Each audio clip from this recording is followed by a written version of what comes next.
Fry recipe ఎలా చేయాలో చూపిస్తాను ఇవాళ. Hello guys, welcome to my channel Sravani foods. ఇదిగో చూపిస్తున్నాను కదా, ఫిష్ అయితే ఇలా నీట్గా క్లీన్ చేసుకోవాలి. నీట్గా ఇలా క్లీన్ చేసుకున్న తర్వాత దీంట్లోకి సాల్ట్ అయితే యాడ్ చేసుకోవాలి. ఒక అర కేజీ వరకు అయితే నేను చేప ముక్కలు తీసుకున్నాను. ఇందులో ఒక స్పూన్ ఉప్పు వేసుకోవాలి. ఇది చూపిస్తున్నాను కదా, సాల్ట్ అండి. ఒక స్పూన్ సాల్ట్ వేసుకోవాలి. సాల్ట్ వేసుకున్న తర్వాత ఒక టీ స్పూన్ అంతా పసుపు యాడ్ చేసుకొని దీన్ని బాగా మిక్స్ చేసుకోవాలి.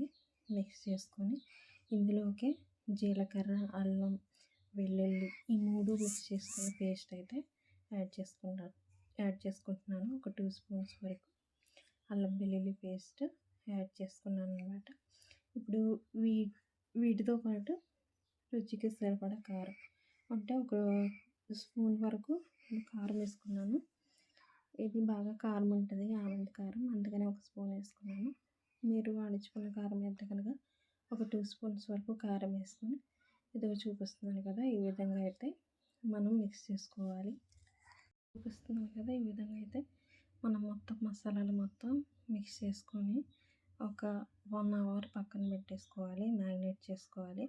1 అవర్ మ్యాగ్నేట్ చేసి డీప్ ఫ్రైకి సరిపడా ఆయిల్ వేసుకొని ఆయిల్లో ఫ్రై చేసుకోవడమే. మన చేప ముక్క వేసిన వెంటనే తిప్పకుండా ఒక 5 to 10 మినిట్స్ ఒకవైపు క్రిస్పీగా వేగిన తర్వాత టర్న్ చేసుకోవాలండి చేప ముక్కల్ని. ఇదిగో చూపిస్తున్నాను కదా, ఒక 10 మినిట్స్ తర్వాత మనం చేప ముక్కల్ని అయితే టర్న్ చేసుకుంటున్నాము. ఇది చూపిస్తున్నాను కదా, ఈ విధంగా అయితే టర్న్ చేసుకోవాలి.